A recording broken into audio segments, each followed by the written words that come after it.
E aí, pessoal, eu me chamo Yasmin Beatriz, ao meu lado tem o Matheus Agervan, a gente é acadêmica aqui do Unitepac, e hoje é o nosso primeiro podcast, o EngieCast. A gente vai estar tratando a respeito da engenharia, do nosso curso, as disciplinas, mercado de trabalho, as experiências, e hoje a gente convidou o nosso professor, orientador de pesquisa, professor Adriano Roma. Como a minha amiga Yasmin Beatriz falou, a gente tem a ilustre honra de receber o nosso professor Adriano Luiz Roma, professor, orientador de pesquisa, também engenheiro civil formado pela Universidade Federal do Pará, mestre em estruturas, engenharia civil, e também doutorando na área de reciclagem de materiais. Correto, professor? Perfeito. Seja bem-vindo. Olá, pessoal, tudo bem? Realmente, muito obrigado pelas palavras, Matheus e da Yasmin. Primeiramente, eu queria dizer para vocês que parabéns pela iniciativa, né? Não só vocês dois, mas todos estão fazendo parte desse processo. E o Matheus descreveu muito bem, óbvio que de forma sintetizada, a minha trajetória. Eu realmente fiz a graduação na UFPA, e aí, não sei porquê, meu coração dói tanto, mas a graduação na UFPA, para quem entra no período noturno, tem duração de 6 anos. Inclusive, ontem eu estava dando uma mexida na minha meta lá da graduação e eu pensei, meu Deus do céu, 12, porque lá a nomenclatura é bloco e não período. 12 blocos, então são 12 semestres de graduação. Eu consegui, né, finalizar a graduação em 5 anos e meio. Acredito que no decorrer dessa pequena reunião aqui desse podcast eu vou tentar descrever um pouco melhor como foi essa história dos 5 anos e meio aí, de ter conseguido menos meio período, e logo em seguida já engatilhei com o mestrado. Inclusive, esse processo aí de sair da graduação para entrar no mestrado foi um processo um pouco dolorido, uma vez que isso foi no final de 2013 para 2014, e o Brasil estava vivendo um boom da construção civil. Chegando a Copa do Mundo e tal, muita obra, e eu recebi uma proposta muito boa de uma empresa, né, no Rio Grande do Sul, chamada Medabio. É uma empresa que mexe com estrutura metálica, um salário muito bom. Eles trabalhavam, eu tinha que trabalhar no interior da Bahia, eram 3 meses trabalhando seguido, e eles me davam, se não me falha a memória, 5 dias de baixada, né? Baixada é um termo utilizado como folga. E aí eles pagavam a viagem para você ir para a sua cidade. No caso, eu ia voltar para Belém. Mas era um salário realmente muito bom mesmo. E eu fiquei muito balançado, porque eu tinha acabado de ser aprovado, né, no mestrado, e eu optei por dar continuidade no mestrado sem saber se eu ia ganhar a bolsa. E naquele momento foi algo assim bem pesado para mim, psicologicamente. Será que eu estou fazendo a coisa certa? Mas hoje eu não me arrependo não, porque poucos anos depois, aquele boom começou a sofrer uma contração. Sim. E boas pessoas, bons engenheiros que tinham saído da graduação comigo, que não trabalharam diretamente nessa empresa, mas foram para outras empresas no Brasil inteiro, boa parte deles, mesmo sendo bons tecnicamente, voltaram para Belém desempregados. Professor, vamos começando pelo começo. Perfeito. Senão eu vou ficar falando aqui, aí quando vejo a vara à noite, aí eu já vou querer outra coisa para tomar. Engenharia civil. A gente queria saber por que o senhor escolheu engenharia civil. Como a gente sabe, você é um torcedor fanático do Paysandu. Amém. Por que você não quis ser por que você não quis ser um jogador de futebol do Paysandu ou então um organizador da torcida? Perfeito. Olha, organizador da torcida eu fui. Tá? Eu, enquanto estudava? Junto com alguns amigos, montei uma torcida organizada chamada Alma Celeste, que inclusive virou uma potência na torcida do Paysandu hoje, é muito respeitada. Tem alguns amigos que continuaram na torcida organizada. Era uma torcida organizada um pouco mais, digamos, elitizada. Era o pessoal que tinha estudado, tinha uma galera que fazia mestrado, entendeu? Era uma outra pegada. Mas vamos deixar a torcida organizada pro lado aí, que senão... Vamos para engenharia.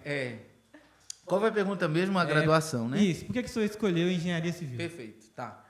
Olha, para ser sincero com vocês, foi a engenharia que me escolheu, porque quando eu fiz o processo de graduação, eu não tenho problema nenhum em dizer isso, eu era muito, mas muito imaturo e irresponsável. Então, eu sou filho de professora, ela sempre forçou a barra, sempre tinha conselho de classe, e ela participava do conselho de classe com as amigas dela de trabalho, que era para ver se me jogava para recuperação, para ver se eu conseguia passar. Então, eu realmente tinha tudo na mão, para ser sincero, e não queria nada com nada. Eu digo que eu passei na UFPA foi por osmose.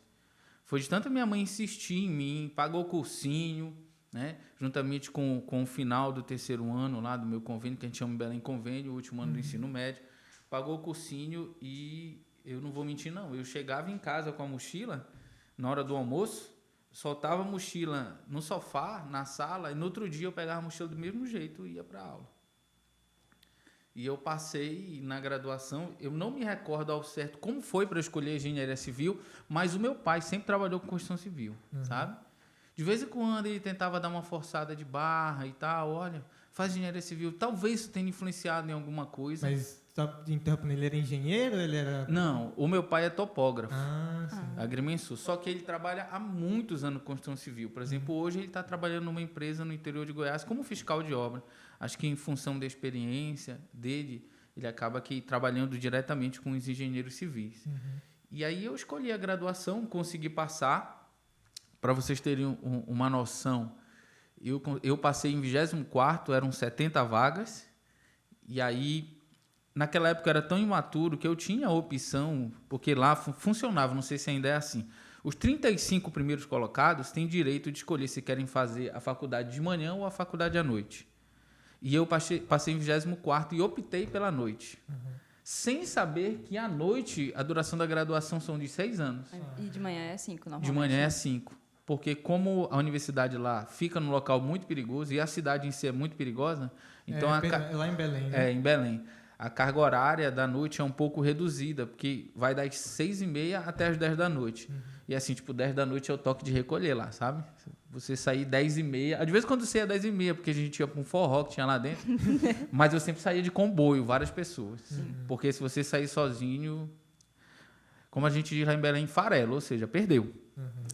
E aí eu entrei na graduação, vou dizer para vocês que eu realmente entrei assim meio que jogado lá dentro, porque eu realmente não tinha certeza que era isso que eu queria. E aí no processo de graduação, eu já entrei no primeiro semestre e já arrumei um estágio. E aí eu vou contar mais um pouco essa história, mas eu vou deixar vocês conversarem também, porque senão eu vou ficar falando sozinho aqui. E eu queria perguntar para o senhor, já falando da questão de graduação, essas coisas, o senhor começou agora falando, né, que não entrou sem querer, o senhor foi meio que influenciado. Durante todo o curso, o senhor teve algumas dificuldades, seja em questão de psicológico ou até mesmo em disciplinas específicas? Demais da conta. Não foi pouco, não. Vou tentar sintetizar no início, que é para depois dar uma abrangida melhor. Eu tive 11 reprovações na graduação, tá? E essas 11 reprovações, elas ocorreram do início da graduação até a metade da duração do curso. Só para vocês terem noção, lá na UFPA, não sei agora como é que está, mas na minha época funcionava da seguinte forma. Lá eles chamam de bloco, mas vamos falar em período, semestre, que aqui a gente costuma falar período. Se você reprovar em 3 disciplinas num semestre, você fica desblocado. Ou seja, no próximo semestre, o sistema não deixa você se matricular no próximo semestre. Ou seja, você não segue com a sua turma. Eu vou seguir com a minha turma e vou pagando as disciplinas. Não tem. O sistema não deixa. Ou não deixava na minha época. Então, só para vocês terem noção, logo no primeiro semestre eu reprovei em 3 disciplinas. Aí tá? E eu tenho uma justificativa para isso. Imaturidade. Hoje, eu penso que tem algumas coisas que influenciaram isso. Eu não tinha tantas condições, mas meus pais sempre batalharam para me dar o mínimo. Exemplo da escola particular. Mas só que é o seguinte, a escola particular, eu estudava na escola particular porque a minha mãe trabalhava na escola e aí a gente tinha a bolsa, eu e minha irmã. Porque se ela tivesse que pagar a escola, muito provavelmente... Muito pesado. Isso. E em algum momento desse ensino fundamental, ensino médio, bem provavelmente eu teria me deslocado para uma escola pública. E aí, pensa, escola particular, a mãe professora da escola, então meio que tudo era na minha mão, sabe? Aí eu caí de paraquedas numa faculdade pública, que é completamente uma outra realidade, né? Inclusive, tinha uma secretária que faleceu de Covid na pandemia, a dona Miri, uma senhora sensacional. Ao mesmo tempo que ela era sensacional, ela era ignorante. Né? E eu lembro como se fosse hoje, porque eu imaginava que as pessoas que iam fazer a matrícula para mim, entendeu? E lá era engraçado o negócio, porque o nome do prédio era Centro Tecnológico, se não me falha a memória, um Instituto de Tecnologia e Tec, não me recordo. E a nossa matrícula ficava assim numa paredão, assim, um mural, sabe? As disciplinas, o número de matrícula, a hora que ia ter aula, o professor dava um pedaço de papel para a gente anotava em pé no corredor, encostado na parede, para ter um apoio, anotava as disciplinas e tal, nosso nome, nosso número de matrícula, colocava dentro de uma caixa de sapato. Ficava lá dentro da caixa de sapato. Era uma caixa de sapato, um pouco grande, tipo meio que Kobe Bryant, sabe? O tamanho do sapato, do pé. 45.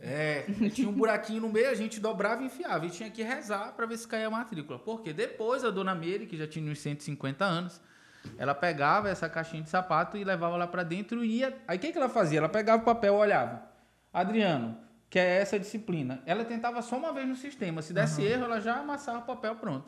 Aí você tinha que ficar acompanhando pela internet, que é para ver se tinha caído a disciplina ou não. Aí, no caso, quando não caía, como é que fazia? Exatamente.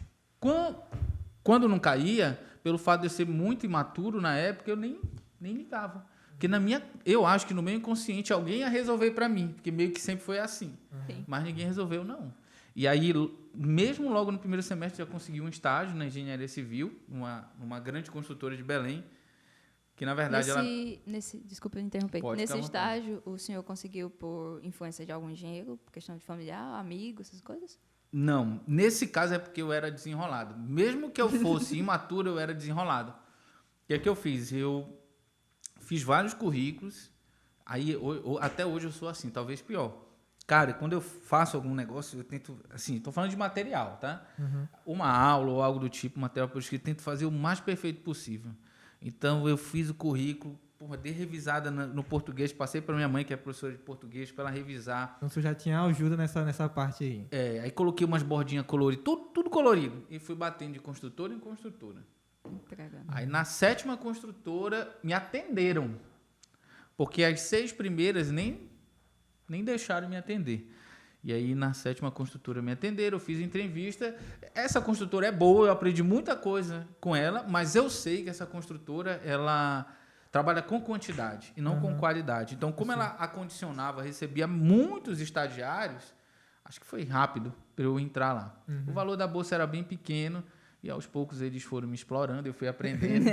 E chegou um momento que quando eu estava no 3º semestre, eu já estava tocando um prédio de 27 andares, sozinho. Tinha um engenheiro, que era uma figura, naquele momento, era uma figura representativa da obra, porque ele tomava conta de 3 obras ao mesmo tempo. E eu passava manhã e tarde na obra. E isso também me arrebentou na graduação. Então, se eu puder dar um conselho para os alunos de graduação, equilíbrio. Equilíbrio entre a prática, vamos dizer, da porta para fora, que seria mexer com obra, com construção civil, e da porta para dentro, meio acadêmico. Se você se focar muito em qualquer um dos dois, você vai ter uma lacuna na sua formação. E eu entrei na faculdade, corri para a obra. E fiquei até a metade da graduação dentro de obra, sendo meio que escravizado. E aí chegou um momento da minha vida da graduação, conversando com a minha mãe, um dia até que eu chorei, enfim. Eu larguei negócio de estágio e tal, e me voltei para a graduação, mas isso a gente fala daqui a pouco. Quando o senhor fala assim, só voltando assim para a questão de estágio, o senhor fala que o pai do senhor trabalhava e mexia em obra. Então, quando o senhor chegou, principalmente na parte de estágio, você já tinha muita experiência antes da faculdade, ou não? Nada. Quando a gente vê assim, a gente entende, pelo menos a meu modo de ver, eu vejo que muitos filhos têm alguns pais que são pedreiro, ajudante, e querem fazer a faculdade de engenharia, mas por causa da prática, tem um conhecimento. O senhor não foi desse jeito? Longe disso, porque meu pai nunca trabalhou, basicamente meu pai nunca trabalhou na mesma cidade que a gente viveu. Então ele sempre trabalhava viajando. E ele tentou me ensinar 1 ou 2 vezes, ele sempre teve pouquíssima paciência comigo, com a minha irmã. Então, foi uma bela tarde, ele meio que quis me dar uns tapas um pouco mais pesados. Aí ele falou, não, Paula, que é a minha mãe, não, Paula, pode esquecer, eu não vou ensinar não, pode pagar um professor. Isso era matemática, tá? Então, nesse sentido, nunca teve uma influência. Ei, bora lá na obra comigo, deixa eu te mostrar como faz. A única lembrança que eu tenho de obra foi quando a gente foi morar em Macapá, que meu pai foi construir o primeiro shopping de Macapá, e eu andava de patins no meio da obra com a minha irmã naquela época. Pensa, né? EPI, todo mundo, né? Segurança no trabalho, deixava a gente andar na obra de patins, mas influência em relação a isso, nenhuma. Mas, professor, agora o senhor falou que do início o senhor entrou sem querer. E aí, quando chegou na metade do curso, o senhor deu, assim, um estralo, né? Queria saber como que foi Beleza. essa quebra, assim. Foi o seguinte. Rapaz, a história é longa, mas eu vou tentar de novo. E olha que eu tô falando muito, já senti que eu tô falando demais. Cara, a gente estava em sala de aula, a gente tinha um professor que era judeu. Não, ele era judeu, só que ele já faleceu.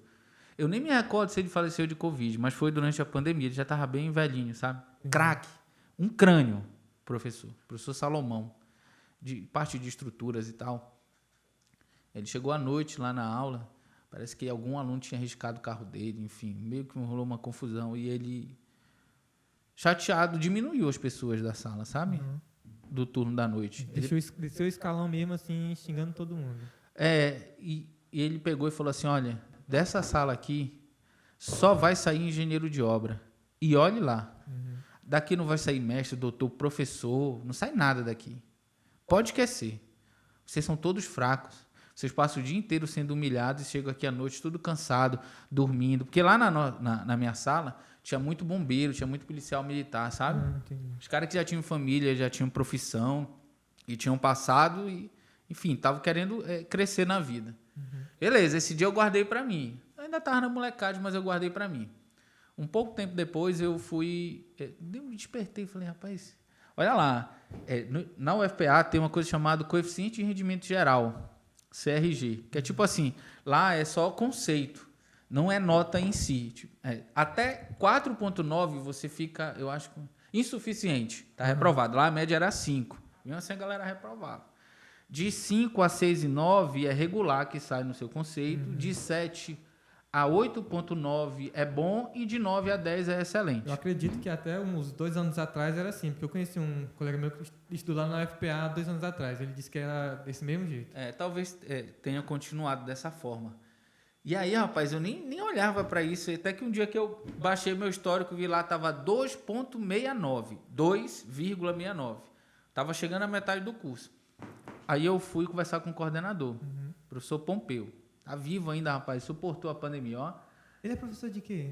Ele é professor de ciência dos materiais. É desse tamanho assim. É um crânio também. Bebe que só.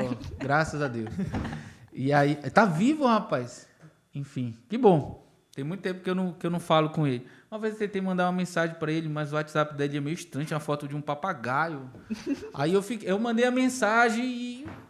Nada. Carregou, sabe? Quando dá aquelas 2 setinhas, mas ele não respondeu. Aí eu falei, eu não sei se eu estou falando com ele. Tá escrito lá, professor Pompeu, mas tem um papagaio, então eu não sei se era ele mesmo, sabe? É doido. Enfim, eu fui lá conversar com ele. Aí eu falei, professor, ele baixou lá no computador dele, no sistema, imprimiu e falou, rapaz, o teu CRG é 2,69. Aí eu tinha ouvido falar por alto algo relacionado a mestrado. E comentei com ele. Falei, professor, eu queria fazer mestrado e tal. Ele deu uma gargalhada, mas da grande. Ainda mesmo. Tinha a sala dele, tipo... Aqui no fundo, era óbvio que era porta de madeira, né? Não é essa porta de vidro temperado bonita, não. Uma porta de madeira de 3 metros de espessura. Do outro lado estava a dona Meire, que já tinha 150 anos, só para reforçar. Até ela achou graça lá da outra sala. Ele pegou e falou para mim assim mesmo, mestrado tu não vai fazer. Aqui na UFPA tu não faz. Se tu terminar teu curso com CRG de 5, eu te pago uma grade de cerveja no dia da tua defesa. Esse foi o start para mim. Foi aí que eu larguei o estágio. Eu terminei a graduação com CRG de 7,9. Ele foi meu orientador de TCC e ele pagou a grade de cerveja. Eu ia perguntar se ele tinha pagado. Pagou. Tudo bem que eu temperei a carne. Me levou para o asfalto, para um bar lá que eu me esqueci o nome. Eu até falava para ele que eu temperava com minhas lágrimas, sabe? Era o sal da carne. Mas ele pagou. Então, assim, foi coisa de doido. Se eu tivesse a oportunidade de mostrar meu histórico para vocês, até a metade do curso, cara, cheio de reprovação. Da metade para frente, só foi excelente, bom, excelente, bom, excelente, bom. Mas eu larguei tudo. Eu chegava na faculdade 7 da manhã e saía da faculdade 10 da noite. Eu matriculava na turma da manhã, na turma da noite e na da tarde eu fazia disciplinas optativas, que lá a gente chamava de, não sei se, nem me recordo se aqui no TEPAC é optativo o nome. E fazia disciplinas optativas à tarde. Aí fui aluno de iniciação científica, metia a cara na universidade. Aí, no caso, foi a partir daí que o senhor começou as pesquisas. Totalmente. Mas a gente conhece o senhor principalmente pesquisas com materiais, né? Material reciclável, concreto autodensável. Desde esse momento, o senhor quis trabalhar com materiais ou foi incentivo do professor? Tem uma pessoa que também entrou na minha vida, está até hoje, um amigo chamado Youssef. Youssef Hassan Moussa, é árabe, né? Mas nasceu no Maranhão. Nada contra. E aí ele também, cara, viveu essa vida comigo. Só que ele é diferente, porque até a metade do curso ele nunca tinha estagiado. Mas ele é muito inteligente, muito. Sabe aquele cara crânio que vê uma conta doida de estruturas e mata de cabeça? E eu nunca tive tanta facilidade para isso. Aí uniu, ele também não estagiava, mas eu virei muito próximo dele e ele passava manhã, tarde e noite comigo. Inclusive, ele foi minha dupla de iniciação científica, que não tem nada a ver com materiais. A nossa área lá foi pavimentação, logística. A gente implementou na UFPA um bicicletário, porque como a universidade é muito grande.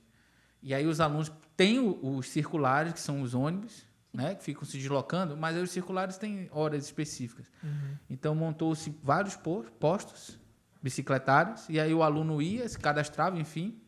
Naquela época não tinha aplicativo, não. Se cadastrava por um site, aí liberava a bicicleta, ia até um outro ponto, deixava a bicicleta, e isso facilitou demais a locomoção dos alunos. Então, foi isso que eu fiz na minha iniciação científica.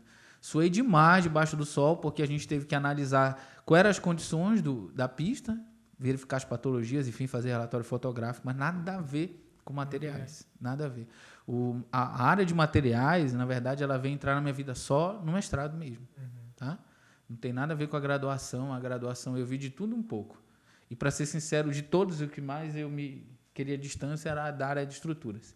Mas hoje eu consigo conviver com ela, mas na graduação foi pesado. Professor? Professor, eu queria só... Aqui agora, você falou de pesquisa, o quê? A questão de TCC. O senhor apanhou também, assim, dobrado? Aí, ó, tá gravando isso? Que no meu caso, meu TCC foi de dupla, mas eu fiz sozinho. Foi com o Youssef. E, rapaz, o TCC foi o seguinte, também não tem nada a ver com materiais. O que a gente pensou no TCC? Tinha que ser rápido, estava acabando o tempo. O laboratório da UFPA também é muito enorme, da engenharia civil. E ele padece um pouco de organização, sabe? De layout. Então, eu fiz um levantamento de como era, fotográfico, e também fiz a planta no AutoCAD, de como estava, né, a disposição dos materiais, equipamentos, ferramentas. E aí, através de Construction, ferramenta e tal, 5S, fiz uma proposta de implementação de um novo layout. Aí fiz um novo desenho no AutoCAD e tal, basicamente foi esse o meu TCC. E aí, essa história é interessante, porque nessa época, no finalzinho do curso, aí o Youssef entrou no mercado, porque ele foi estagiar. E assim, os estágios lá em Belém são um pouco exploratórios. Toda vez que eu comento que a gente não é estagiário, é escravo.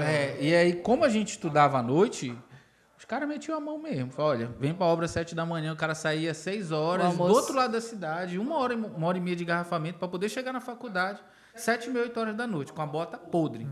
Bota, sovaco, tudo. E aí, como ele estava sendo escravizado, basicamente eu que assumi o TCC. Aí, quando eu terminei o TCC, eu falei para ele, liguei para ele, falei, porra, bicho, pelo menos vai imprimir esse negócio aí, porque fui eu que fiz. Aí ele foi na repografia lá, na UFPA, imprimiu, e não tinha negócio de Instagram, de historinha não, mas ele postou no Facebook, imprimindo o TCC. Aí a família dele, as tias, comentando lá embaixo, parabéns, meu filho, isso é fruto de muito esforço, não sei o quê. Rapaz, eu só olhei, FDP, vai estar de boa. Ele imprimiu, ele pagou a encadernação, capa dura e tal. E aí a gente seguiu, ele estudou, a gente apresentou e fomos aprovados com excelente. Só uma curiosidade, foi implantado esse layout? Não. Até onde eu saí, não. Mas tem alguma alegação? Não, pô, eu vou ser sincero com vocês. A gente fez o TCC... Por fazer. Eu queria concluir a graduação.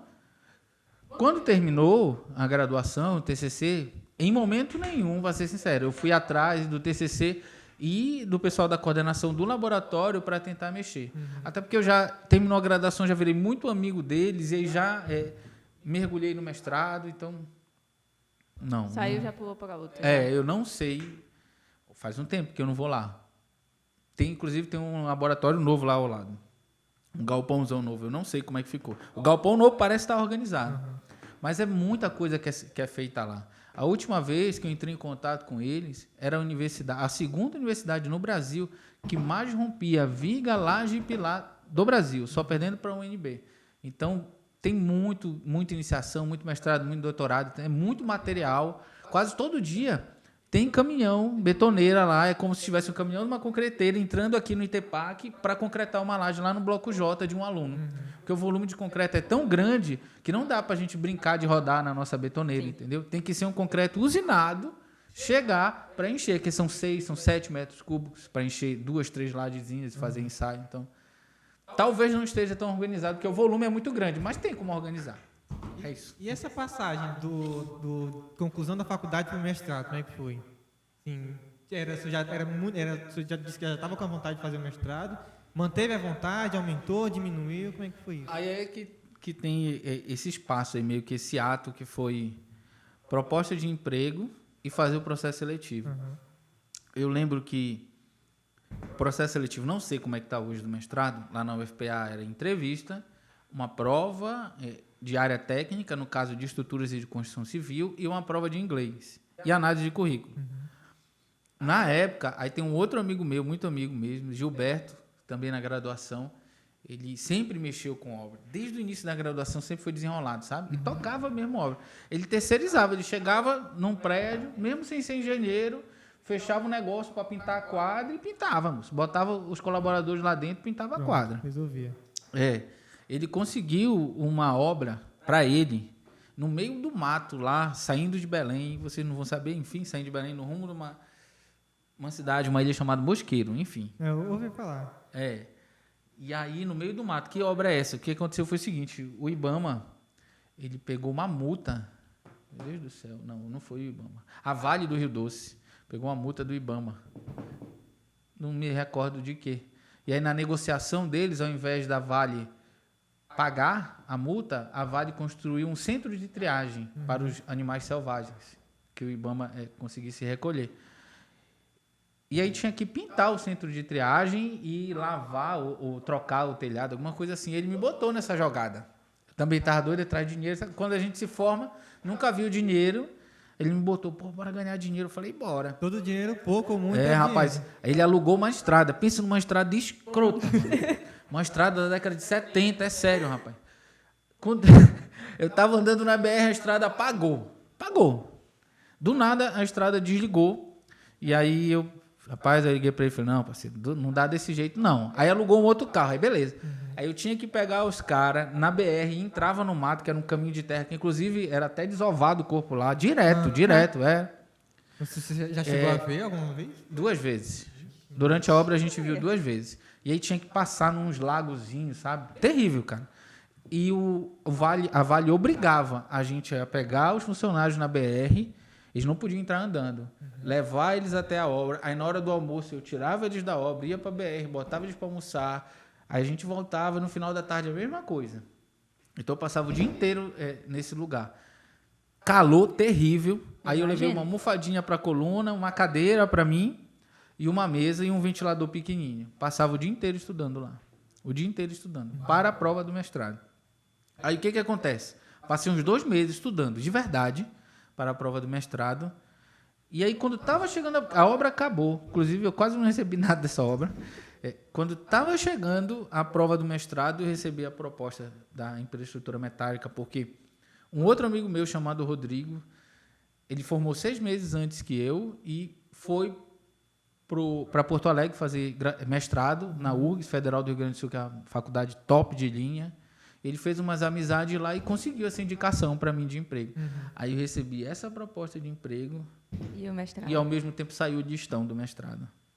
Aí eu fiquei nessa coisa e tal. Cara, a proposta era muito boa mesmo.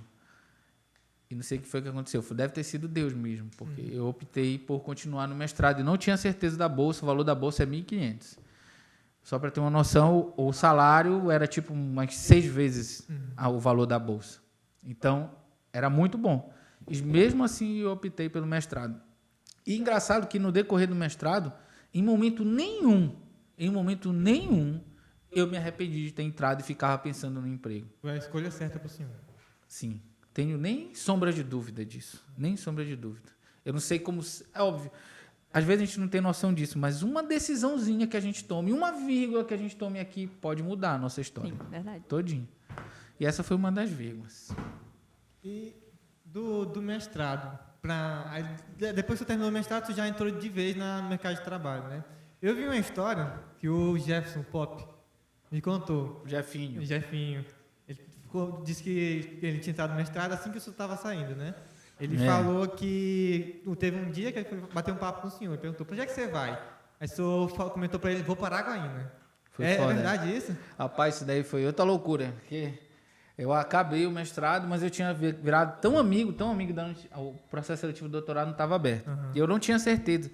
Porque assim, eu sofri muito no mestrado. Perdi 7 calças jeans durante a concretagem. A minha coluna arrebentou. Eu estava pesando 130 quilos, entendeu? Rapaz. Então eu mergulhei de cabeça e acabei não cuidando da minha saúde física, nem tanto da mental.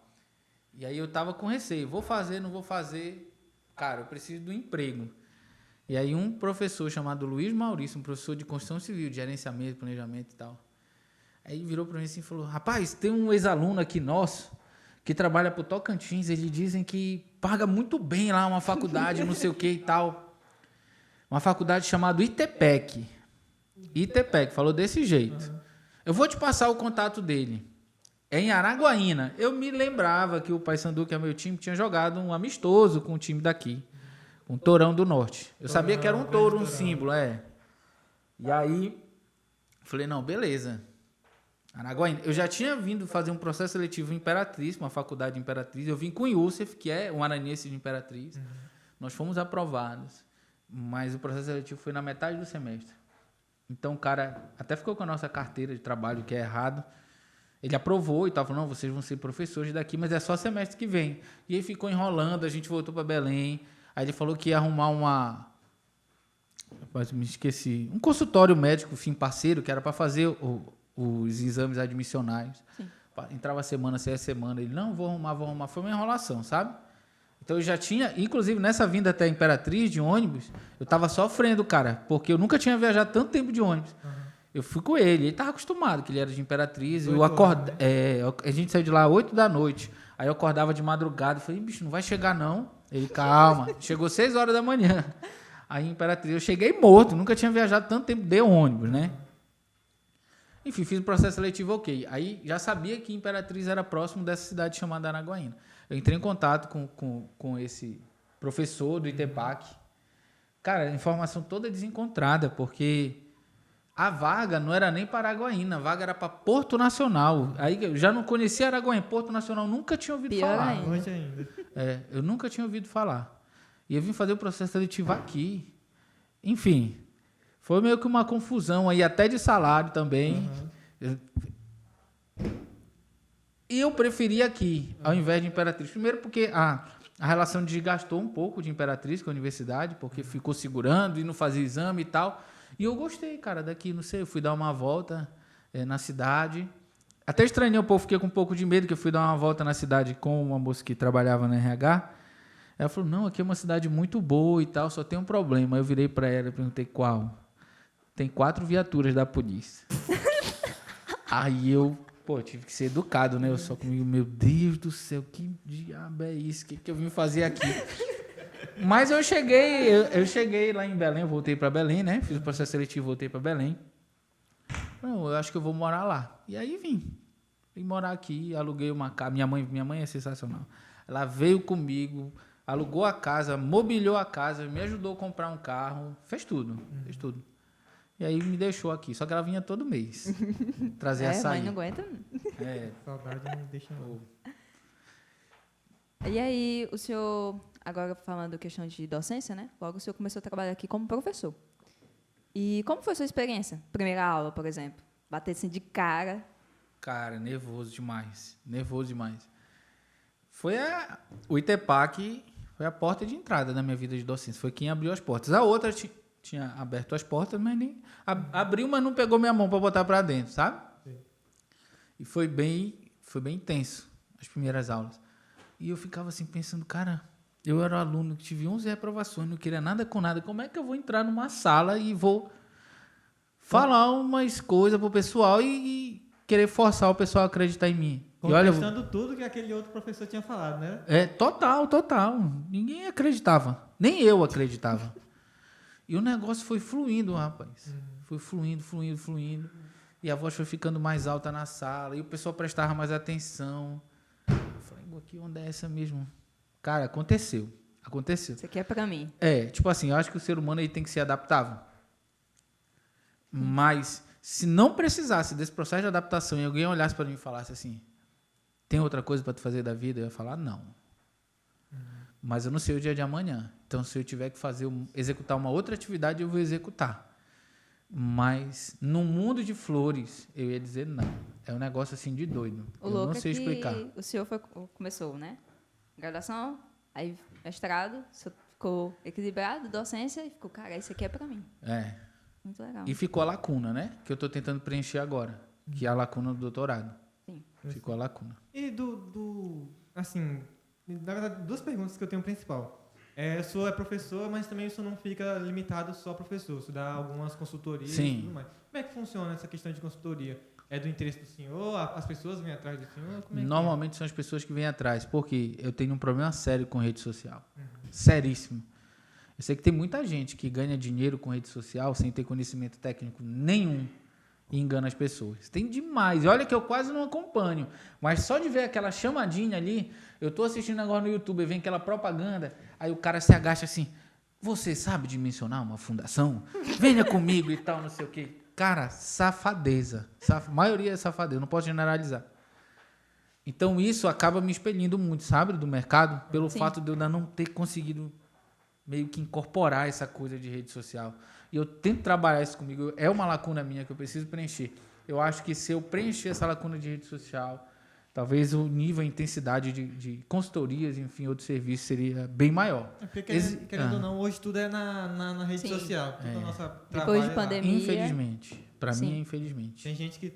infelizmente. Tem gente que a vida, o jeito dele arrumar trabalho é através de Instagram, Facebook e tudo mais, divulgando a... Sim. Rapaz, acho que quase toda semana eu escrevo na minha agenda, fazer uma publicação a cada 2 dias no Instagram. Passa uma, passa 2, não tem nenhuma. É difícil? Para mim, eu preciso melhorar isso. Eu não gosto de meio de ficar enrolando, né? Falar na lata mesmo é a sinceridade, infelizmente é a verdade.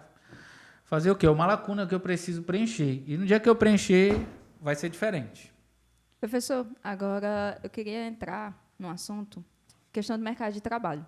No seu tempo, não dizendo que o senhor é velho, mas era diferente. Não ouvi, não dizendo que o quê?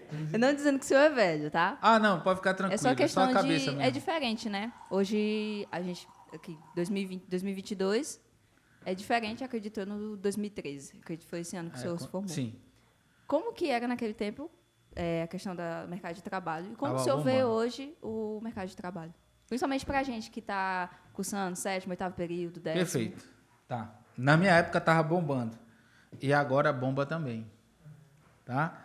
A pandemia, ela mexeu muito com as pessoas. Quem tinha condições de melhorar o ambiente na sua casa, melhorou.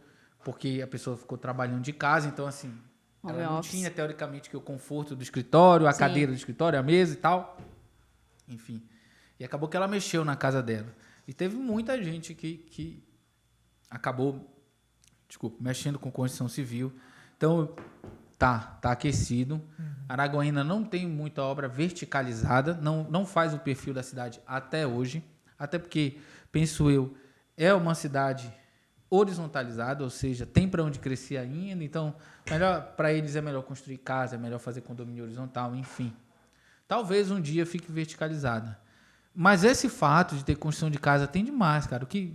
Os alunos que eu tive recentemente saíram, que desde a graduação senti que eram desenrolados, está todo mundo aí, cara, construindo casa, mexendo em rede social, coisa que eu não consigo mexer muito, entendeu? Bombando. E a historinha de trator, fazendo limpeza do terreno e tal.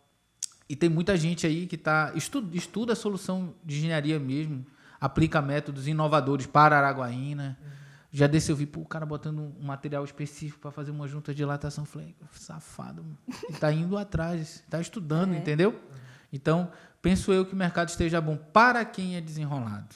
Sim. E para quem sabe mexer em redes sociais. É verdade. Para quem sabe alimentar, tá? Verdade. Bom, e para meio que finalizar a nossa conversa, eu queria saber, você tem algum conselho, principalmente para quem quer entrar no ramo da faculdade na engenharia, para quem está entrando, está terminando o mercado de trabalho, como é o exemplo meu e da Yasmin? Perfeito. Bora falar de quem está saindo primeiro. Cara, tem que ser desenrolado. Vou dar um exemplo. Para quem está saindo, tem que ser desenrolado, tem que meter a cara e as coisas acontecem. Só que óbvio que a calvície já ajudou, né?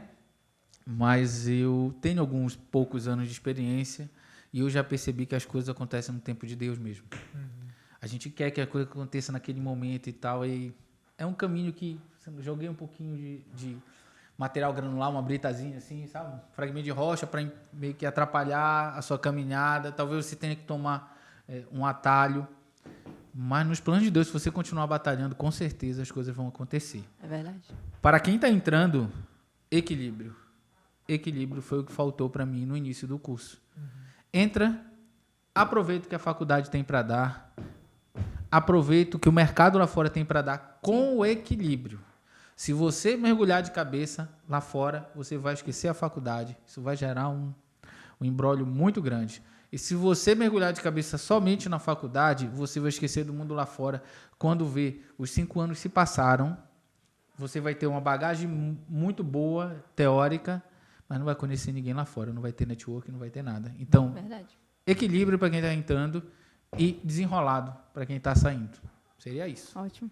Tá certo. Professor, a gente está encerrando o programa por hoje. Queria agradecer muito grandemente a sua presença hoje. É uma honra poder receber o senhor como Eu nosso que primeiro agradeço. convidado. Você está sempre convidado para vir com a gente, continuar o nosso papo sobre engenharia, começo, mercado Futebol. de trabalho. Futebol, a gente acabou nem falando tanto do Paysandu. Pois É, um churrascozinho. Eu só deixar uma curiosidade, estava conversando com o Bueno hoje mais cedo. É uma incrível ou coincidência ou questão do destino. A sua primeira reunião com o Bueno e com o Luiz Felipe, o senhor fez um combinado que eu acho que o senhor não lembra. O Luiz Felipe estava com aquele headset, o senhor falou com vagalume na boca e o Bueno com um microfone de podcast. Eu lembro disso. Eu lembro. Tava no teu quarto e o teu quarto estava escuro. É. Tu estava segurando o microfone assim. Eu falei, rapaz, esse negócio aí, o cara tá com tudo mesmo, tecnologia, tal podcast. Olha, obviamente, enfim, tem a câmera, né? Obviamente que não tem só vocês dois aqui, tem outras pessoas aqui. Sem brincadeira. O futuro de vocês é brilhante, porque vocês são muito desenrolados, mas muito desenrolados mesmo. E, cara, vocês se destacam, porque o perfil, infelizmente, não é aquilo que a gente espera das pessoas, dos alunos. Então, vocês estão bem à frente. Se continuarem desse jeito, cara, eu sei nem onde eu vou encontrar vocês por aí nesse mundo. Provavelmente acompanhando foto, historinha do Instagram. Nem sei se aqui em Araguaína, talvez em outros lugares. Amém. Com certeza. Queria agradecer novamente a sua presença, agradecer principalmente a nossa equipe técnica que está aqui trabalhando hoje, também o incentivo da nossa coordenadora Denise, que ela deu muito incentivo para a gente estar aqui hoje. O Adson também, nosso coordenador de Relações Internacionais, está apoiando a gente. E é isso, pessoal. Tem mais algum recado, Yasmin?